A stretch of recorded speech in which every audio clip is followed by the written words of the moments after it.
भारतीय परिषद अधिनियम इंडियन एक्ट 1858 के बाद भारतीय परिषद अधिनियम 1861 आया, जिसमें केंद्र और प्रेसिडेंसियों एवं प्रांतों में विधान परिषदों की स्थापना की गई।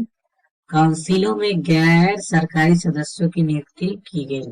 भारतीय परिषद अधिनियम 1892 केंद्रीय एवं प्रांतीय परिषद के आकार एवं कार्यक्षेत्र का विस्तार, व्यवस्थापिका सभा के सदस्यों को निश्चित दशाओं के अंतर्गत बजट पर विचार विमर्श करने का अधिकार प्रदान किया गया।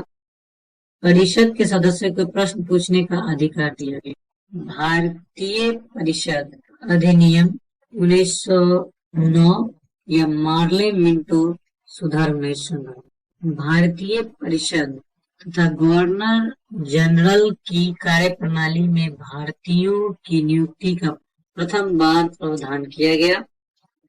परिषदों की पहली बार विधान परिषद की संज्ञा दी गई। मुसलमानों के लिए पृथक सांप्रदायिक मताधिकार की स्थापना की गई। परिषदों में गैर सरकारी प्रस्ताव को लाने की प्रक्रिया आरंभ हुई। भारत सरकार अधिनियम 1919 या मॉन्टेग्यू चेम्सफोर्ड सुधार अधिनियम। चेम्सफोर्ड वायसराय थे, मॉन्टेग्यू सचिव। प्रांत में द्वैध शासन व्यवस्था स्थापित की गई। प्रांत के ऊपर केंद्रीय नियंत्रण में कुछ ढीलापन दिया गया। केंद्रीय व्यवस्थापिका को 2 सदनों में विभक्त कर दिया गया, भारतीय विधानसभा तथा भारतीय राज्य परिषद।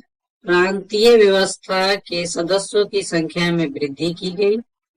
सिखों, आंग्ल भारतीयों, ईसाइयों एवं यूरोपियों को भी पृथक प्रतिनिधित्व प्रदान किया गया। भारत सरकार अधिनियम 1935 भारतीय संघ की स्थापना एवं प्रांतों को स्वशासन का अधिकार दिया गया। शासन के संपूर्ण विषय को 3 भागों में संघीय, प्रांतीय एवं समवर्ती सूची में बांटा गया। संघीय में सिर्फ केंद्र सरकार कानून बना सकती है, प्रांतीय में राज्य सरकार और समवर्ती में दोनों सरकार। संघीय सरकार के लिए द्वैध शासन व्यवस्था की शुरुआत की गई तथा प्रांत से द्वैध शासन व्यवस्था समाप्त कर दिया गया। संघीय न्यायालय एवं केंद्रीय बैंक की स्थापना की गई। भारतीय स्वतंत्रता अधिनियम 1947 ब्रिटिश संसद की उत्तरदायिता एवं प्रभुसत्ता की समाप्ति। डोमिनियन व्यवस्थापिकाएं संप्रभुसत्ता संपन्न बन गई। गवर्नर जनरल एवं प्रांतीय गवर्नर संवैधानिक प्रमुख बन गए। ब्रिटिश साम्राज्य की देशी राज्यों में सर्वोच्च सत्ता समाप्त हुआ। 15 अगस्त 1947 को भारत का विभाजन करके भारत और पाकिस्तान नामक 2 स्वतंत्र राज्यों के निर्माण का प्रावधान किया गया। ब्रिटिश सम्राट की भारत सम्राट की उपाधि समाप्त कर दी गई।